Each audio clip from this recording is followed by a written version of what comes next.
Franchement, tu connais Global Exam, tu sais que c'est long. Tu regardes comme ça, c'est long, c'est pas vraiment, en tout cas, la promesse marketing de Flow Exam était plutôt, plutôt attirante et je me suis dit: «Bah, en vrai, pourquoi pas tester?» Le parcours personnalisé et justement, ça me pousse le fait qu'il y ait la barrière de se dire: «Bah, tu peux pas accéder à la semaine d'après parce que nous, on le fait au fur et à mesure» et tu vois? Tu te dis: «Bah, je vais essayer de faire le plus possible cette semaine-là pour que ça soit adapté pour la semaine prochaine» et que du coup, tu aies l'impression en fait de tout le temps avancer, avancer, avancer et pas de se dire: «Bah, ouais, mais ça en fait, je l'ai déjà fait, j'ai 100 à chaque fois, c'est relou de refaire et cetera». Et Global Exam, par exemple, tu pouvais être super motivé 1 2 semaines et ensuite te dire: «Bon, je vais m'arrêter et cetera» et au final, c'est pas bah, je ressens plus le besoin, on va dire, d'avancer dans ma session actuelle de semaine pour avoir un suivi personnalisé dans la troisième ou dans les semaines à venir et ça me donne plus envie de réviser même si, pas beaucoup. Alors moi, c'est plutôt pour moi que j'ai envie de passer le TOEIC parce que, dans mon école, on ne le demande pas forcément pour accéder au diplôme. Mais pour moi, j'ai envie de le passer parce que je trouve que dans les entreprises aujourd'hui, même si tu dis que tu sais parler anglais, si tu as pas un score ou un élément précis qui te dit, voilà, c'est ça son niveau, même si ça représente pas forcément le niveau, mais il dit: «Voilà, c'est ça son niveau» et cetera. Je trouve que c'est compliqué, on fait pas forcément confiance parce que l'interlocuteur qu'on a en entretien, il sait pas forcément parler anglais, donc il est pas forcément en capacité de juger. Du coup, d'avoir soit un score, relatif au TOEIC ou au TOEFL ou quelque chose comme ça peut y avoir une idée. J'avais déjà révisé sur une autre plateforme. Je peux dire le nom ou pas? Ouais, bien sûr, bien sûr. J'avais déjà révisé sur une autre plateforme qui s'appelle Global Exam. OK. Du coup, Avec ton école du coup ou avec, autre chose? personnellement, ouais, OK, vraiment OK. perso, pareil où je voulais donc j'avais déjà testé une fois il y a quelques années où j'avais bien pris. En plus, c'est vrai que les prix, ils sont pas forcément, super élevé et c'était plutôt sympa. J'avais vu aussi des témoignages sur, les réseaux qui disaient que c'était plutôt sympa. Du coup, j'avais pris un premier abonnement. J'avais repris un abonnement ensuite un peu plus tard, du coup pour passer mon TOEIC, via l'école. Parce que même si on n'est pas dans l'obligation de le passer avec, ils proposent quand même et bah, finalement, j'avais pas passé l'examen pour des questions, d'organisation de l'école et cetera. J'avais pas pu passer l'examen et là, on arrive où je dois le passer, où ils reproposent une session le 12 juillet, le 12, non, je te dis des bêtises, le 12 septembre, sur laquelle je me suis inscrit. Du coup, j'avais besoin d'avoir accès à une autre plateforme. Donc Global Exam, je l'avais déjà pas mal testé, je connaissais un petit peu et cetera et c'était cool. Mais c'est vrai que c'est un parcours qui est, figé avec lequel où, bah, tu as une liste, de plein, plein, plein, plein de questions, de thèmes que tu abordes, bah, tu peux faire 5 heures dans la journée comme 0, 0, 0, c'est vraiment toi qui es libre, tu vois? Donc et j'avais vu Flow Exam grâce à des sur les OK. réseaux, Sur quel, réseau? Enfin, je veux dire, heu, si tu te rappelles, tu pas plus obligé sur de dire. TikTok, Sur TikTok, OK. ouais, plus sur TikTok où j'étais tombé 2 3 fois sur des au début, c'était juste des, heu, tu sais, je pense qu'il a déjà fait des vidéos sur, comment éviter certains pièges ou des choses comme ça.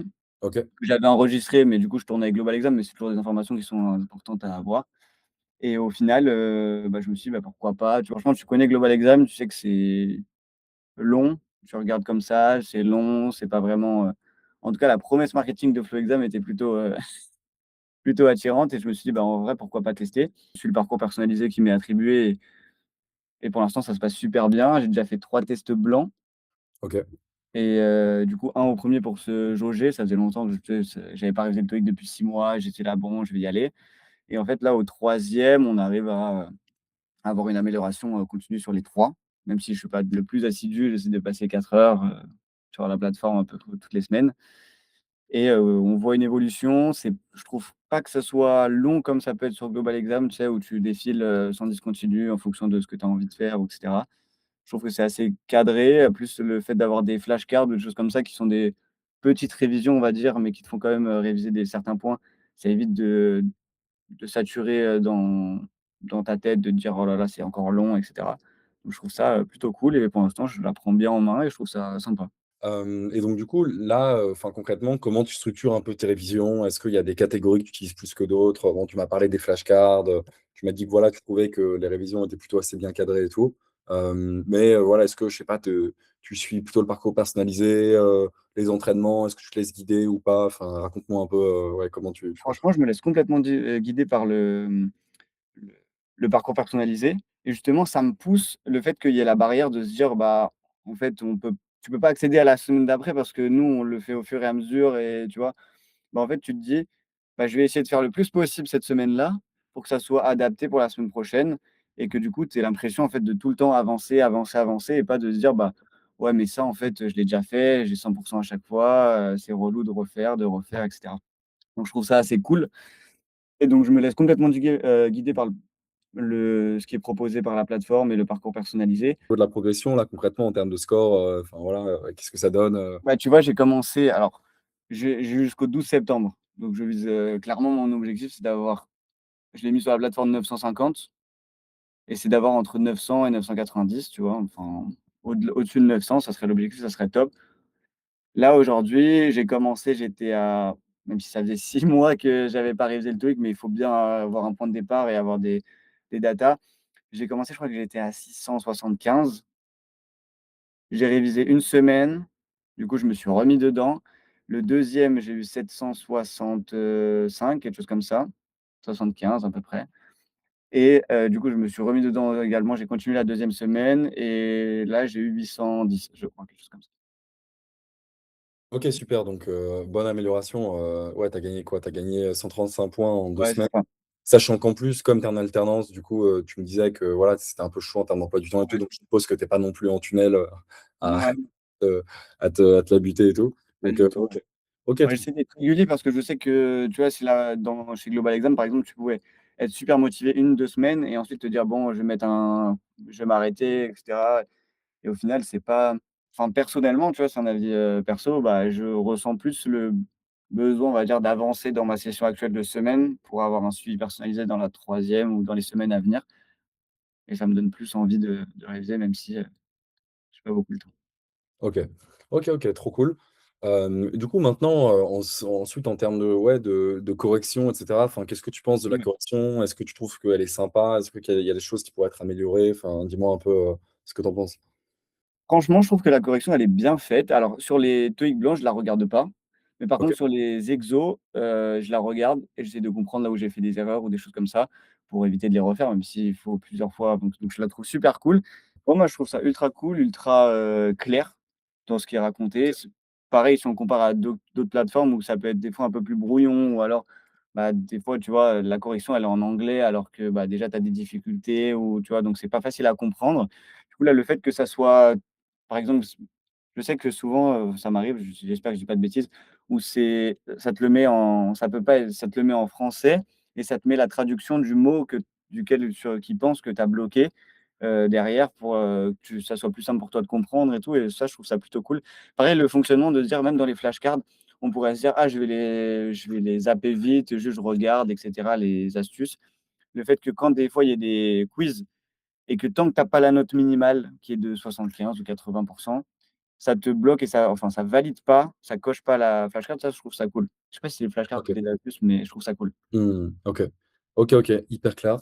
Donc OK, bah, génial que la fonctionnalité te plaise et tout, c'est vraiment cool et ouais, écoute, ça marche et donc du coup, toi, au tout début, là, pour revenir un peu sur toutes les questions des scores, tout ça, bon, tu me disais que tu as commencé là à 675 sur ton premier test blanc, mais au tout début, là, avant que tu commences, donc quand tu étais sur Global Exam, tu tournais à peu près à combien?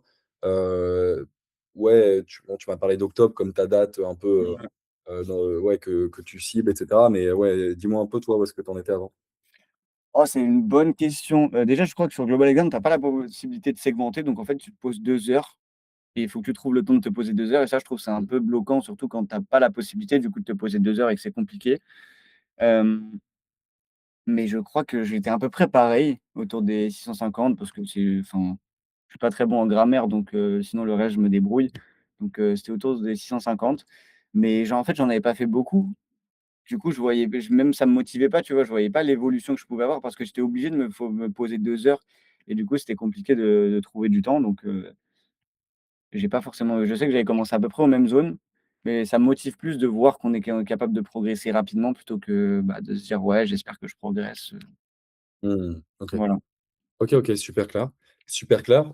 Et donc du coup, ouais, là, toi, tu vises, 950 à Ouais. 990. Et concrètement, là, aujourd'hui, toi, tu penses que, enfin, du coup, c'est quoi enfin, ta plus grosse difficulté aujourd'hui, c'est quoi? C'est sur le listening, le reading, Bah, là, tu vois, si on prend le lis les scores que j'ai fait, je crois que sur le listening, j'ai eu 475, quelque chose comme ça. OK. et sur le reading, j'ai eu, 330 je crois ou 300, ouais, quelque chose comme ça. Mmh. Donc OK, c'est la ouais, partie la tu es plus, quasi longue, la plus dure, à comprendre.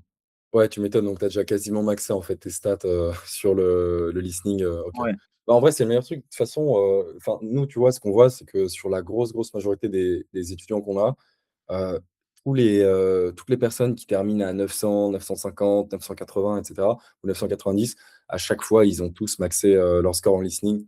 Parce que c'est quand même beaucoup plus facile le listening que le reading ouais, pour la très grosse majorité des gens et aussi tu as plus de marge d'erreur parce que je sais pas si tu le sais, mais en gros, au listening, tu as le droit à 6 fautes. Enfin, ça dépend, tu as plusieurs grilles différentes et cetera. OK. Mais en gros, tu as le droit entre 5 et 7 fautes, qui sont tolérées et qui te permettent de garder, 495 et Ah, je savais si pas. jamais et ouais, c'est assez peu connu et tout et donc du coup, c'est pas mal parce que ça veut dire que voilà, si jamais, donc sur les 100 questions que tu as en listening, même si tu as 94 sur 100, bah, tu vas quand même avoir 495. Ah, trop Alors que bien. pour le reading, dès la première faute, tu commences à perdre des points et donc du coup, tu as pas le droit à une seule erreur et donc c'est pour ça que c'est plus facile de réussir sur le listening que de réussir sur le reading. Enfin, que ouais, c'est ça, que de réussir sur le listening que de réussir sur le reading.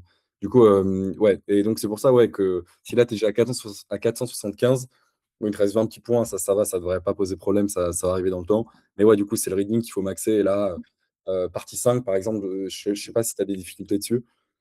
Ouais, franchement, là, j'ai pas les stats, segmentées et tout ça, mais OK, OK. Mais en tout cas, voilà, si sur la partie 5 tu as des difficultés, donc toute la partie grammaire et tout, franchement, ouais, les flashcards, ça aide bien parce que ça permet d'avoir un peu le contexte, des choses comme ça. Mais vraiment, je sais pas si les astuces, vraiment, tu les saignes et si tu en fais un paquet, tout ça.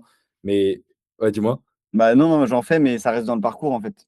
Donc OK, mais je sais OK, qu'il y en ouais, a mais pas tu mal déjà dans le parcours. On est sur, une douzaine de d'astuces déjà dans le parcours, donc ouais, carrément. Bah, tu vois, en gros, on a fait en sorte d'avoir quelque chose où, chaque semaine, le mec, il doit quand même, avoir des astuces, des flashcards et tout. Parce que si tu as pas un tout petit peu de théorie, c'est pas le plus important, la théorie, mais, si jamais tu fais que de la pratique, que tu fais que des tests, des choses comme des exercices et que tu as jamais de base théorique en grammaire, de base en vocabulaire, bah, en fait, c'est bien, tu vas quand même être habitué au format du test et tout, mais il va manquer toute cette partie-là qui va te permettre d'aller chercher, pas mal de points supplémentaires.